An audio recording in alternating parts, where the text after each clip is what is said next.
إن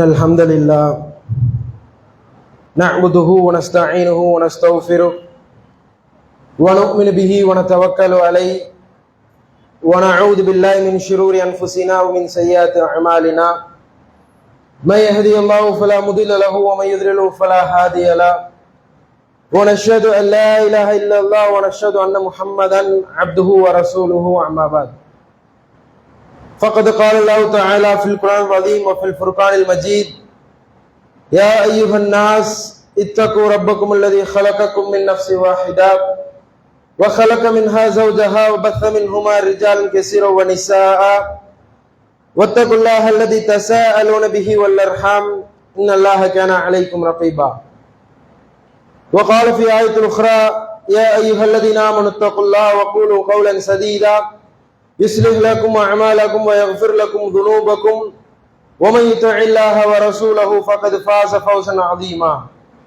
وقال أيضا يا أيها الذين آمنوا اتقوا الله حق تقاته ولا تموتن إلا وأنتم مسلمون رب اشرح لي صدري ويسر لي أمري واحلل عقدة من لساني يفقهوا قولي اللهم صل على محمد وعلى آل محمد كما صليت على إبراهيم وعلى آل إبراهيم إنك حميد مجيد اللهم بارك على محمد وعلى آل محمد كما باركت على إبراهيم وعلى آل إبراهيم إنك حميد مجيد புகழும் புகழ்ச்சியும் ஏகஇறைவனாகிய அல்லாஹ் ஒருவனுக்கே உரித்தாக்கியவனாக அவனுடைய சாந்தியும் சமாதானமும் இந்த உலகத்திற்கு ஒரு அருட்கொடையாக அனுப்பப்பட்டு நமக்கெல்லாம் முன்மாதிரியாக வாழ்ந்து சென்ற ஈருலக தலைவர் முஹம்மது ரசூலுல்லாஹ் ஸல்லல்லாஹு அலைஹி வஸல்லம் அவர்களின் மீதும் அவர்களை அப்படியே பின்பற்றி தங்களுடைய வாழ்க்கையை அமைத்துக் கொண்ட உத்தம சத்திய சஹாபாக்கள் மீதும் சஹாபி பெண்மணிகள் மீதும் இன்னும் இஸ்லாமிய மார்க்கத்தை தங்களுடைய வாழ்வில் நெறியாக ஏற்றுக்கொண்டு அதன் அடிப்படையில் வாழ்ந்து மரணித்த அத்தனை நல்லுள்ளங்கள் மீதும் இறைவனுடைய சாந்தியும் சமாதானம் நிலவட்டுமாக. அன்பிற்கு அல்லாஹ்வுடையார்களே, இறைவனுடைய மாபெரும் கிருபையினால் இறைவன் நம் மீது விதியாக்கிய இந்த ஜும்மா என்ற கடமையை நிறைவேற்றுவதற்காக அவனுடைய இறையிலத்தில் ஒன்று கூடியுள்ளோம். அல்ஹம்துலில்லாஹ். நம்முடைய எண்ணங்களையும் செயல்களையும் ஏற்றுக்கொண்டு அதற்குண்டான கூலியை இறைவன் பரிபூர்ணமாக வழங்க வேண்டும் என்ற ஒரு பிரார்த்தனையோடு ஆரம்பம் செய்கின்றேன். அன்பிற்கு அல்லாஹ் நல்லடியார்களே, நாம் வாழக்கூடிய இந்த உலகத்தில் இறைவன் ஏராளமான அருட்கொடைகளை நமக்கு கொடுத்திருப்பதாக அல்லாஹ் தன்னுடைய திருக்குர்ஆனிலே கூறி காட்டுகின்றான். எந்த அளவுக்கு தன்னுடைய அருட்கொடைகளை இந்த உலகத்தில் இறைவன் வைத்திருக்கிறான் என்பதை ஒரு வசனத்தின் மூலமாக நமக்கு சொல்லி காட்டுகின்றான். அந்த ஒரு வசனத்தின் மூலமாக இறைவனுடைய அருட்கொடை எந்த அளவுக்கு விசாலமானது, இறைவன் இந்த உலகத்திலே எந்த அளவுக்கு பிரம்மாண்டமாக தன்னுடைய நியமத்துகளை வைத்திருக்கிறான் என்பதை நம்மால் புரிந்து கொள்ள முடிகிறது. அல்லாஹ் தன்னுடைய திருக்குர்ஆனிலே பதிவு செய்கின்றான், வைன் தஅது நிஅமத்தல்லாஹி லா துஹ்ஸூஹா. இறைவன் கொடுத்த அருட்கொடைகளை நாம் உணர வேண்டும் என்பதற்காக அல்லாஹ் இந்த வசனத்தில் சொல்லி காட்டுகின்றான், வைன் தஅது நிஅமத்தல்லாஹி லா துஹ்ஸூஹா. இந்த உலகத்தில் இறைவன் வைத்திருக்கக்கூடிய அருட்கொடைகளை, இந்த உலகத்தில் இறைவன் ஆக்கி இருக்கக்கூடிய நியமத்துகளை நீங்கள் கணக்கிட நாடினால், பட்டியலிட நாடினால், லா துஹ்ஸூஹா, உங்களால் முடியாது, உங்களால் கணக்கிட முடியாது, உங்களால் பட்டியலிடவே முடியாது என்று அல்லாஹ் தன்னுடைய திருக்குர்ஆனில் உறுதியாக பதிவு செய்கின்றான். நம்மால் இறைவன் கொடுத்த அருட்கொடைகளை ஒருபோதும் கணக்கிட முடியாது. அந்த அளவுக்கு அதிகப்படியான அருட்கொடைகளை இறைவன் இந்த உலகத்தில் வைத்திருக்கின்றான். நம்மை சுற்றி இருக்கக்கூடிய அனைத்துமே இறைவன் கொடுத்த அருட்கொடை தான். நம்முடைய தொழில், நம்முடைய குடும்பம், நம்முடைய இல்லம், நாம் சேர்த்த செல்வங்கள், நம்முடைய உடல் உறுப்புகள், உடலில் ஓடக்கூடிய ஒவ்வொரு சொட்டு ரத்தமும் இறைவன் கொடுத்த ஒரு அருட்கொடையாகத்தான் இருந்து கொண்டிருக்கிறது. இதற்காக இவ்வளவு அருட்கொடைகள், கணக்கிட முடியாத அளவிற்கு அருட்கொடைகளை எதற்காக இறைவன் இந்த உலகத்தில் வைக்க வேண்டும்? என்ன காரணம், என்ன நோக்கமாக இருக்க முடியும்? அதற்குண்டான விடையையும் அல்லாஹ் தன்னுடைய திருக்குர்ஆனிலே பதிவு செய்கின்றான். ஹலகலகும் மா ஃபில் அர்தி ஜமீஆ. இந்த உலகத்திலே படைக்கப்பட்ட அனைத்தும் உங்களுக்காகத்தான். இந்த உலகத்துல எதையெல்லாம் நாம் படைச்சிருக்கிறோமோ, எதையெல்லாம் நாம் உருவாக்கி இருக்கிறோமோ, அவை அனைத்தும் உங்களுக்காகத்தான் படைக்கப்பட்டிருக்கிறது. நம்முடைய தேவைகளை பூர்த்தி செய்து கொள்வதற்காகத்தான், ஒரு சிறந்த வாழ்க்கையை வாழ்வதற்காகத்தான் ஒட்டுமொத்த அருட்கொடைகளையும் ஒட்டுமொத்த படைப்புகளையும் இந்த உலகத்தில் வைத்திருப்பதாக அல்லாஹ் நம்மிடத்தில் சொல்லி காட்டுகின்றான். ஒட்டுமொத்த அருட்கொடைகளும் நம்முடைய தேவையை பூர்த்தி செய்து கொள்வதற்காக வென்றால் நாம் எதற்காக படைக்கப்பட்டோம்? ஒட்டுமொத்தமாக நமக்காக படைக்கப்பட்டது. நாம் எதற்காக படைக்கப்பட்டோம்? நம்மை மட்டும் வெறுமனே படைத்து விட்டு அல்லாஹ் விட்டு விட்டான நோக்கம் இல்லாமல், காரணம் இல்லாமல், இலக்கு இல்லாமல் நம்மளை வெறுமனே படைத்து விட்டானா என்று பார்த்தால் கிடையாது. இந்த உலகம் அழிந்து விட்டால் ஒட்டுமொத்த அருட்கொடையும் அழிந்து விடும். அனைத்து நியமத்தையும் அல்லாஹ் அழித்து விடுவான். ஆனால் நம்மை பொறுத்தவரை அப்படி கிடையாது. நாம் மரணித்தாலும் நாளை மறுமையுடைய நாளிலே மீண்டும் அல்லாஹ் நம்மை உயிர்த்தெழச் செய்வான். அல்லாஹ் நமக்கு உயிரை கொடுப்பான். எழுப்பி நம்மளை விசாரணைக்குள்ளாக்கப்படுவோம், கேள்வி கேட்கப்படுவோம். இப்படிப்பட்ட செயல்களின் மூலமாக படைக்கப்பட்ட நம்மை வெறுமனை படைத்து விட்டானா? நம்மை படைத்து விட்டு அதற்குண்டான காரணத்தை அல்லாஹ் சொல்கின்றான். இதற்காகத்தான் நீங்கள் படைக்கப்பட்டீர்கள், இதைத்தான் உங்களுடைய வாழ்க்கையின் இலக்காக ஆக்கிக் கொள்ள வேண்டும், இந்த இலக்கை நோக்கிதான் நீங்கள் பயணிக்க வேண்டும் என்று அல்லாஹ் தன்னுடைய திருக்குர்ஆனில் பதிவு செய்கின்றான். வமா ஹலகத்துல் ஜின்ன வல் இன்ஸ இல்லா லியஅ்புதூன். இதுதான் மனிதர்களாகிய நாமும் ஜின் வர்க்கமும் படைக்கப்பட்ட நோக்கம். இறைவனை வணங்குவதற்காக, இறைவனை வணக்க வழிபாடுகளை நிறைவேற்றுவதற்காகத்தான் மனிதர்களாகிய நாம் படைக்கப்பட்டிருக்கிறோம். இப்போ சற்று சிந்தித்து பார்க்க கடமைப்பட்டிருக்கிறோம். நாம் படைக்கப்பட்ட நோக்கத்தில் சரியான முறையில் பயணிக்கிறோமா? படைக்கப்பட்ட காரணத்தை உணர்ந்து, படைக்கப்பட்ட நோக்கத்தை புரிந்து, அதற்காக என்னுடைய வாழ்நாளில் என்னுடைய நாட்களை, என்னுடைய ஆரோக்கியத்தை, என்னுடைய பொருளாதாரத்தை, என்னுடைய நேரத்தை நான் செலவழிக்கிறேன் என்பதை இங்கு இருக்கக்கூடிய ஒவ்வொரு நபரும் சிந்தித்து பார்க்க கடமைப்பட்டவர்களாக இருந்து கொண்டிருக்கிறோம். எனக்கு உயிர் கொடுக்கப்பட்டது இந்த உலகத்தில் ஆடம்பரமாக வாழ்வதற்காக அல்ல, பிறரை நோவினை செய்வதற்காக அல்ல, நிரந்தரமாக இந்த உலகத்திலே தங்குவதற்காக அல்ல, இறைவனை வணங்குவதற்காக. அவ்வளவுதான். இறைவனிட்ட கட்டளையை இந்த உலகத்தில் நான் நிறைவேற்றுவதற்காகத்தான் என்னை இந்த உலகத்தில் இறைவன் பிறக்க செய்தான், எனக்கு உயிரை கொடுத்தான், எனக்கு பொருளாதாரத்தை கொடுத்தான். அந்த நோக்கத்தில் நாம் சரியாக இருக்கிறோமா? மிகப்பெரிய கேள்விக்குறி நமக்கு முன்னாடி இருக்குது. அப்படி ஆய்வு செய்து பார்த்தால் அதிகமானோர் அந்த காரணத்தை மறந்தவர்களாகத்தான் இந்த உலகத்தில் வாழ்ந்து கொண்டிருக்கிறார்கள். இன்னும் பலர் அந்த காரணத்தை மறுத்தவர்களாக இந்த உலகத்தில் வாழ்ந்து கொண்டிருக்கிறார்கள். அல்லாஹ் பாதுகாக்க வேண்டும். அப்படிப்பட்ட நம்மை பார்த்து அல்லாஹ் எச்சரிக்கை செய்கின்றான். காரணத்தை மறந்துவிட்டு, இலக்கை மறுத்து விட்டு, எந்த நோக்கத்திற்காக படைக்கப்பட்டோம் என்ற ஒரு சிந்தனை கூட இல்லாமல் இந்த உலகத்திற்காகவே வாழ்ந்து கொண்டிருக்கக்கூடிய நம்மை பார்த்து இறைவன் எச்சரிக்கை செய்கின்றான். யா அய்யுஹல்லதீன ஆமனு தக்குல்லாஹ் வல் தன்துர் நஃப்ஸு மா கத்தமத் லிகதின். ஒவ்வொரு ஈமான் கொண்டவருக்கும் அல்லாஹ் எச்சரிக்கை செய்கின்றான். இறைவனையும் அவனுடைய தூதரையும் மறுமை நாளை நம்பிக்கை கொண்ட ஒவ்வொரு மனிதரையும் பார்த்து அல்லாஹ் இந்த வசனத்தில் எச்சரிக்கை செய்கின்றான். ஈமான் கொண்டவர்களே, அல்லாஹ்வை அஞ்சிக் கொள்ளுங்கள், அல்லாஹ்வை பயந்து கொள்ளுங்கள். மேலும் ஒவ்வொரு ஆத்மாவும் நாளை மறுமையுடைய தேசத்திற்காக எதை சேமிப்பாக ஆக்கி இருக்கிறது என்பதை ஒவ்வொரு நஃப்ஸும் பார்த்துக் கொள்ளட்டும். நம்ம எல்லாம் சிந்திச்சு பார்க்க சொல்றான். நீ எதை சேர்த்து வச்சிருக்கிற? நாளை மறுமையுடைய தினத்திலே சுவனம் செல்வதற்காக, மறுமையில் வெற்றி அடைவதற்காக இந்த உலகத்தில் நீ எதை சேமிப்பாக ஆக்கி வைத்திருக்கிற என்பதை நீ பார்த்துக்கோ, நீ சோதனை செய்து பார்த்துக்கொள் என்று அல்லாஹ் இந்த வசனத்தின் மூலமாக ஒரு எச்சரிக்கையை நமக்கு கொடுக்கின்றான். நாம் இப்ப சிந்திச்சு பார்க்கலாம். எதை நான் சேமிப்பாக ஆக்கி வச்சிருக்கிறேன்? ஜக்காத் கொடுக்காத பொருளாதாரம் வீண், நல்ல சொல்லை பேசாத என்னுடைய பேச்சு வீண், இபாதத்துகளை கழிக்காத என்னுடைய ஆரோக்கியம் வீண். இப்படித்தான் நாம் வாழ்ந்து கொண்டிருக்கிறோம். எதை சேர்த்து வைத்திருக்கிறோம்? எதை சேர்க்க வேண்டும்? அல்லாஹ் தூதர் கற்றுத் தருகிறார்கள். ஒரு மனிதர் இறந்து விட்டால், இந்த உலகத்தில் வாழ்ந்த ஒரு மனிதர் இறந்து விட்டால் அவரை அடக்கம் செய்யும் வரை 3 விஷயம் அவரை பின்தொடரும். அவரை 3 விஷயம் ஃபாலோ பண்ணும். அவர் அடக்கம் செய்யப்பட்டவுடன் 2 திரும்பியும், 2 திரும்பி வந்துடும்.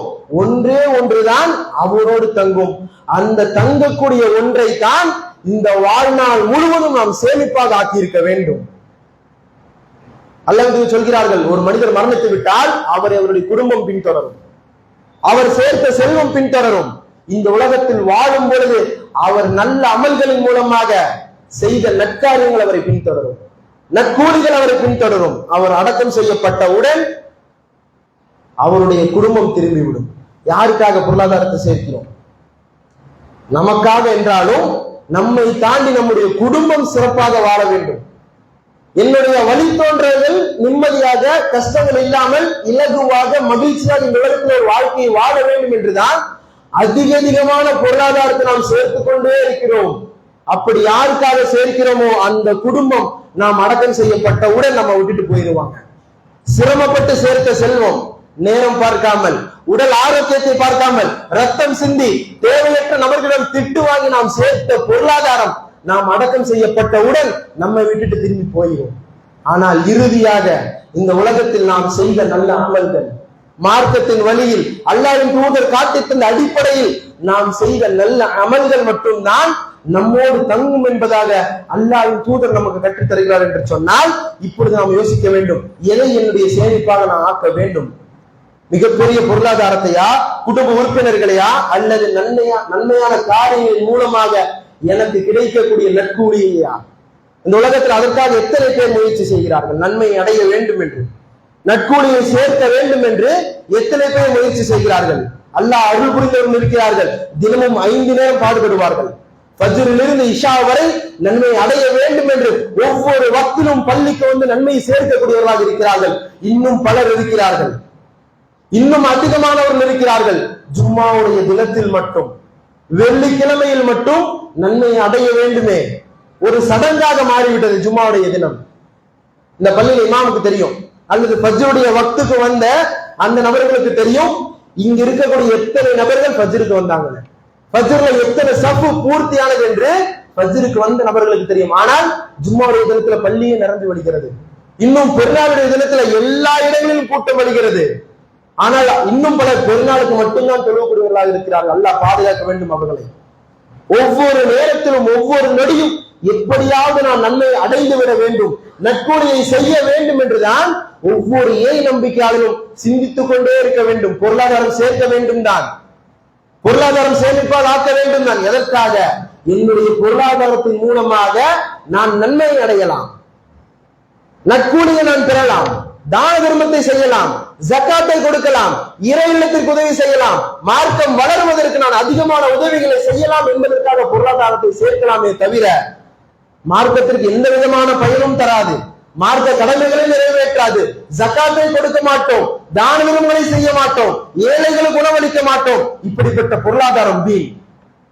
இப்படி நாம் சேர்த்த சேமிப்புகள் எல்லாம் நாளை மறுமையில் நமக்கு மிகப்பெரிய பாரமாகத்தான் இருக்குமே தவிர நமக்கு எந்த விதமான சுகத்தையும் நாளை மறுமையில் ஒருபோதும் கொடுக்காது. எச்சரிக்கையோடு இருக்க கடமைப்பட்டவர்களாக இருக்கிறோம் நாம்.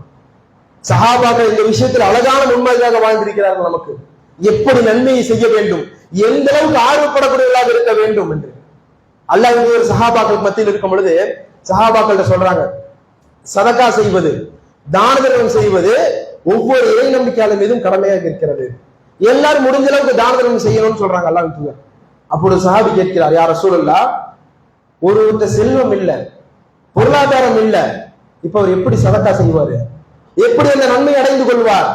அல்லாஹ் தூதர் சொல்கிறார், அவர்கிட்ட பொருளாதாரம் இல்லையா, அவர் போய் வேலை செய்யட்டும், உழைக்கட்டும், அந்த உழைப்பின் மூலமாக அவர் கொஞ்சம் காசு கிடைக்கும் தானே, கொஞ்சம் செல்வம் கிடைக்கும் தானே, அதை தான தர்மம் செய்யட்டும். யார சொல்ல, உழைப்பதற்கும் அவருக்கு தெம்பில்ல, உழைப்பதற்கும் சக்தி இல்லை, ஆரோக்கியம் இல்லை. இப்ப என்ன செய்வார்? அவர் தேவையுடையவருக்கு உதவி செய்யட்டும். பொருளாதாரம் மட்டும்தான் தேவை என்பது கிடையாது, எல்லாத்துக்கும் வேறு நிறைய தேவைகள் இருக்கும். அந்த தேவையை பூர்த்தி செய்யட்டும். அவர் யார சொல்ல, பிறருடைய தேவையை பூர்த்தி செய்து கொள்வதற்கும் அவர் சக்தி பெற மாட்டார். இப்ப என்ன செய்வார்? அல்லாஹ் சொல்றாங்க, பிறரை நன்மையான காரியத்தை செய்ய சொல்லட்டும், பிறரை நன்மையான காரியத்தை நீங்கள் செய்யுங்கள் என்று பிறரிடத்துல ஏவட்டும். யார சொல்லலாம், பிறரிடத்துல ஏவுவதற்கும் சக்தி பெற மாட்டார், அதற்கும் அவர் சக்தி பெற மாட்டார். இப்ப என்ன செய்வார்? அல்லாஹ் இறுதியாக சொல்றாங்க, அவர் பாவமான காரியத்தை செய்யாமல் இருக்கட்டும், அதுவே அவர் தான தர்மம் செய்ததற்கு கூலியாக அமையும். இந்த நிகழ்வை கேட்டவுடன் மக்கள் என்ன தோணும்?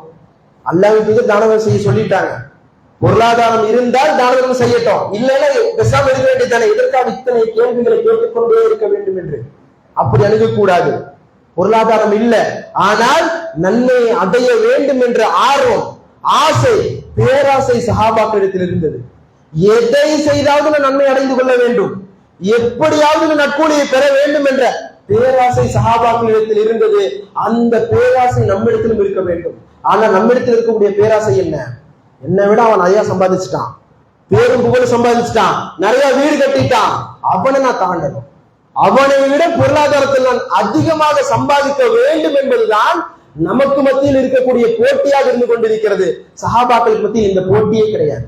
நன்மையில் போட்டி இருந்தது, அவர் இவ்வளவு நன்மை செஞ்சுட்டாரா, இவ்வளவு சதக்கா கொடுத்துட்டாரா, அவரை விட நான் அதிகமாக சதக்கா கொடுத்து மார்க்கத்தில் பணியாற்றி அதிகமாக நன்மை நான் அடைந்து கொள்ள வேண்டும் என்பதுதான் சஹாபாக்களுக்கு மத்தியில் இருந்த போட்டியாக இருந்து கொண்டிருக்கிறது. நம்ம இடத்துல ஏராளமான பொருளாதாரம் இருக்கிறது, கோடிக்கணக்கான ரூபாய் பொருளாதாரம் இருக்கும். ஆனால் யாராவது தேவை என்று வந்தால் 50 100 ரூபாய் கொடுப்போம், கொடுக்க முடியும், இருந்தாலும் கொஞ்சம் தான் கொடுப்போம். அல்லாஹ் பாதுகாக்க வேண்டும். நம்ம இடத்துல இருப்பது சேமிப்பு கிடையாது, நம்முடைய பேங்க்ல இருப்பது சேமிப்பு கிடையாது. அதை நம்முடைய சேமிப்பாக நாளை மறுமையில் எடுத்துட்டு வர முடியாது. நாம் எதை கொடுக்கிறோமோ, எதை சதக்கா செய்கிறோமோ, எதை ஜக்காத்தாக கொடுக்கிறோமோ, பசித்தவருக்கு எப்படி நாம் கொடுக்கிறோமோ அதுதான் நம்முடைய சேமிப்பு, அதுதான் நம்முடைய சேவிங்ஸ். அந்த சேமிப்பு தான் நாளை மறுமையில் நம்மை காப்பாற்றும். நாளை மறுமையில் நம்மை சுவனத்தை அழைத்து செல்லக்கூடிய சேமிப்பு என்பது நன்மை மட்டும்தானே தவிர நன்மையான காரியத்தில் ஈடுபடுத்தாத எந்த ஒரு பொருளாதாரமும் ஆரோக்கியமும் செல்வமும் நமக்கு இந்த உலகத்திலும் சரி நாளை மறுமையிலும் எந்த விதமான பயனையும் தராது. உயிரை கொடுக்க தயாராக இருந்தார்கள் சஹாபாக்கள் நன்மை அடைவதற்கு, உயிரை கூட கொடுத்தார்கள் நன்மை அடைவதற்கு. ஹல்லல்லா ரலியல்லாஹு அன்ஹு அவர்கள் மிகச்சிறந்த சஹாபி. அவருக்கு ஒரு புனை பெயர் இருக்கிறது, அல் கசீல், அதாவது குளிப்பாட்டப்பட்டவர் என்ற ஒரு புனை பெயர் வரலாற்றில் அவருக்கு பதிவு செய்யப்படுகிறது. காரணம் என்னவென்றால் ஹல்லல்லா ரலியல்லாஹு அன்ஹு அவர்கள் தன்னுடைய மனைவியோடு இரவு குடும்ப வாழ்க்கையில் இருக்கிறார். பகல் நேரத்தில் போருக்குண்டான அழைப்பு வருகிறது அதிகாலையில். அந்த அழைப்பை ஏற்றுக்கொண்டு விரைவாக போர்க்களம் செல்கிறார். போர்க்களம் சென்று அவருடைய நோக்கமான ஷஹீதை அடைந்து கொள்கிறார், உயிர் தியாகம் ஆகிறார், கொல்லப்படுகிறார். அவருடைய ஜனாசாவை சஹாபாக்கள் எடுத்துட்டு வராங்க. எடுத்துட்டு வரும் பொழுது அவருடைய உடலில் இருந்து தண்ணீர் சொட்டி கொண்டே இருக்கிறது. சஹாபாக்களுக்கு புரியல ஏன் தண்ணீர் சொட்டி கொண்டே இருக்கிறது என்று. அப்போ அவருடைய மனைவியை கூட்டிட்டு வராங்க. அவருடைய மனைவி அழைச்சிட்டு வந்து கேட்கிறாங்க என்ன காரணமாக இருக்கும்.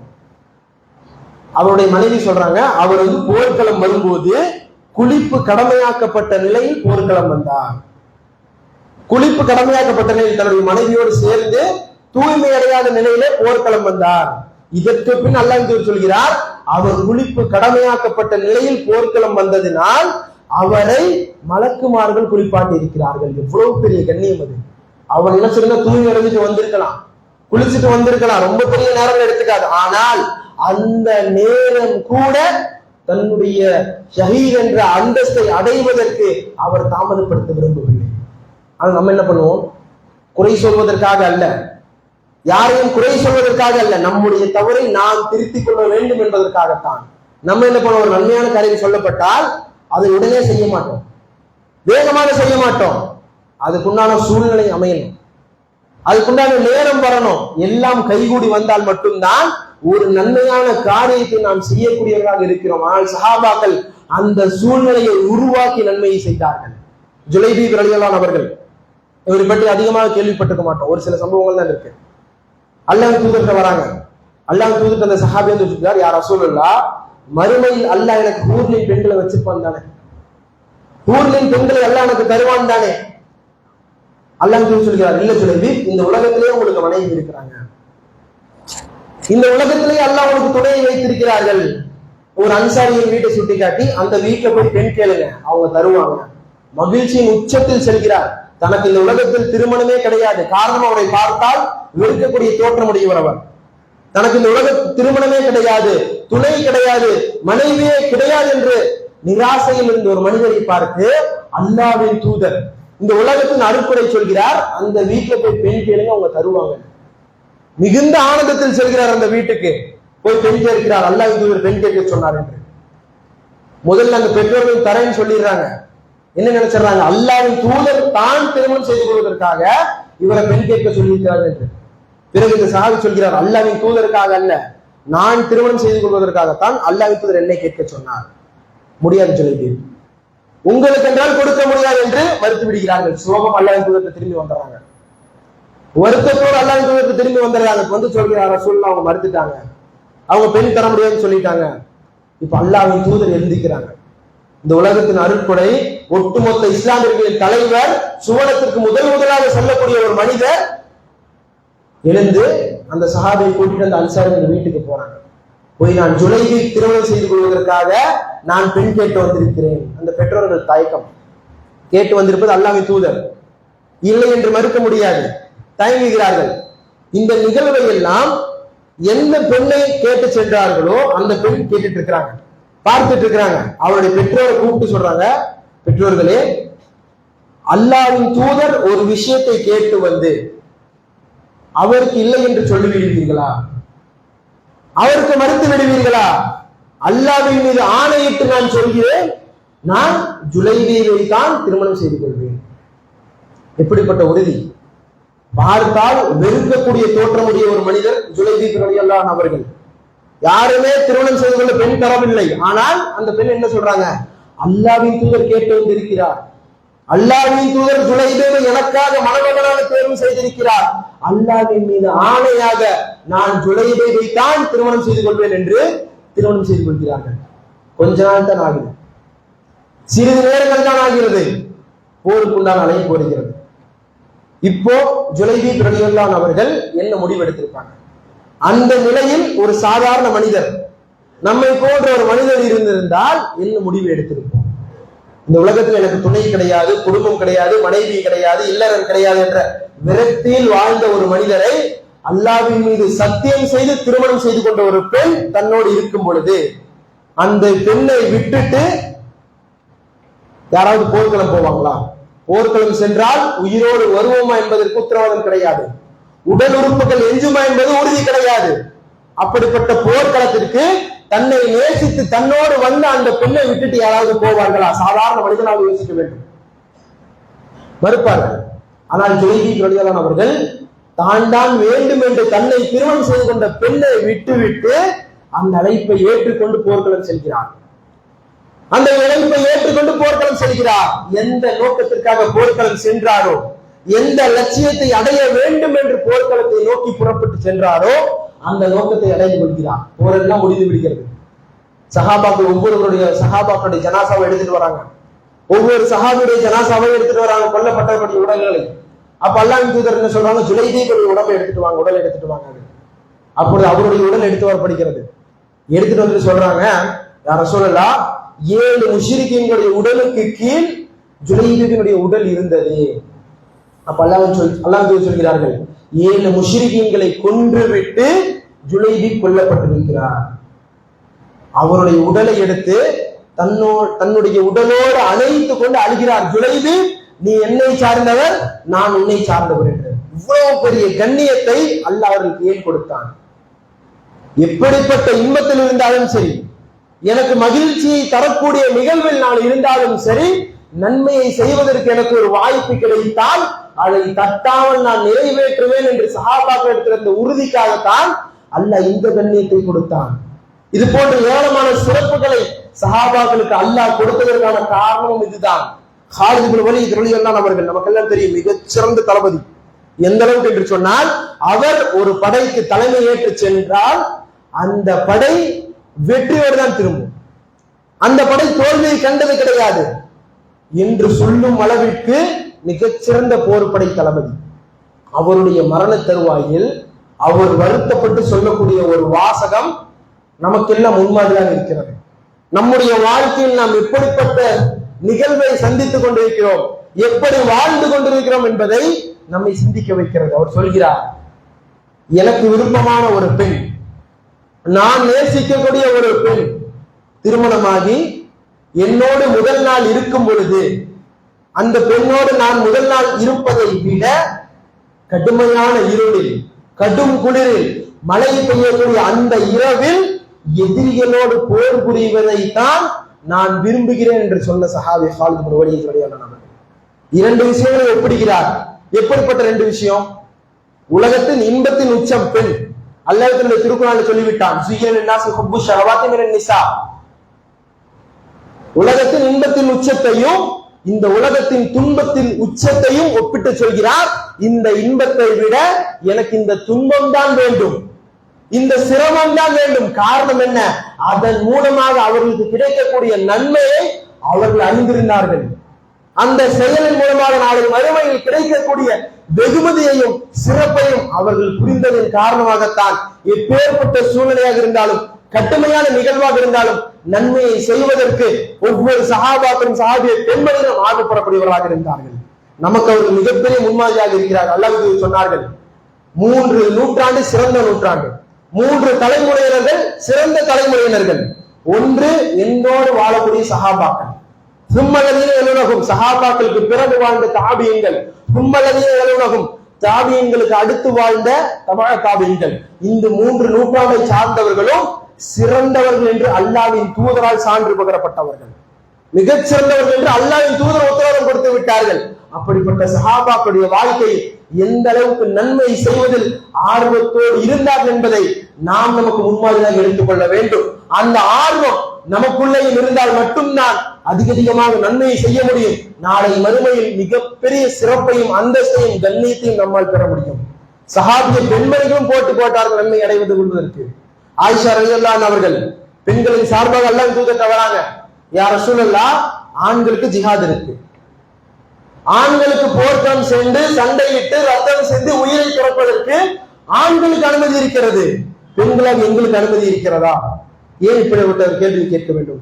ஜிஹாத் என்பது ஒரு தானதர்மம் செய்வதை போன்ற இலகுவான அமல் கிடையாது. போற போக்குல தானதர்மத்தை கொடுத்துட்டு போறது, போனா உயிரோடு வருவோமான்னு தெரியாது, உடல் உறுப்புகள் மிஞ்சுமான்னு தெரியாது. அப்படிப்பட்ட போர்க்களம் சென்று சண்டையிடுவதற்கு பெண்கள் அனுமதி கேட்கிறார்கள். காரணம், அந்த செயலின் மூலமாக அவர்களுக்கு கிடைக்கக்கூடிய அந்த வெகுமதியை, அந்த நற்கூலியை அவர்கள் புரிந்திருந்தார்கள். அல்லாஹ் சொல்கிறார்கள், பெண்களுக்கும் ஜிஹாத் இருக்கிறது, ஆனால் சண்டையிட தேவையில்லை, ஹஜ்ஜும் உம்ராவும் தான் பெண்களுக்கு உண்டான ஜிஹாத் என்பதாக சொன்னார்கள். எனவே அன்பிற்கு அல்லாஹ் நல்லடியார்களே, சஹாபாக்கள் எந்த அளவிற்கு நன்மையை செய்வதில் ஆர்வப்பட்டார்களோ, போட்டு கொண்டார்களோ, பேராசையோடு இருந்தார்களோ, அதே ஆர்வம் நமக்குள்ளே இருக்க வேண்டும். வரக்கூடிய காலகட்டங்கள் எல்லாம் மோசமான சூழ்நிலையாக சென்று கொண்டிருக்கிறது. நன்மை செய்வதற்கு அதை தடுக்கக்கூடிய ஏராளமான காரியங்களும் காரணங்களும் நம்மை சுற்றி இருந்து கொண்டிருக்கிறது. அப்படிப்பட்ட நேரத்திலே நன்மையை மட்டும் செய்து அதுக்குண்டான கூலியை முழுமையாக அடையக்கூடிய ஒரு சிறந்த சமூகமாக நீங்களும் நானும் இருக்க வேண்டும் என்று பிரார்த்தனை செய்தவனாக எனது முதல் உரையை நிறைவு செய்கிறேன். ரப்பனா ஆத்தினா ஃபித் துன்யா ஹஸனத்தன் வ ஃபில் ஆখিরাতি ஹஸனத்தன் வ கினா அஸாபன் நார்.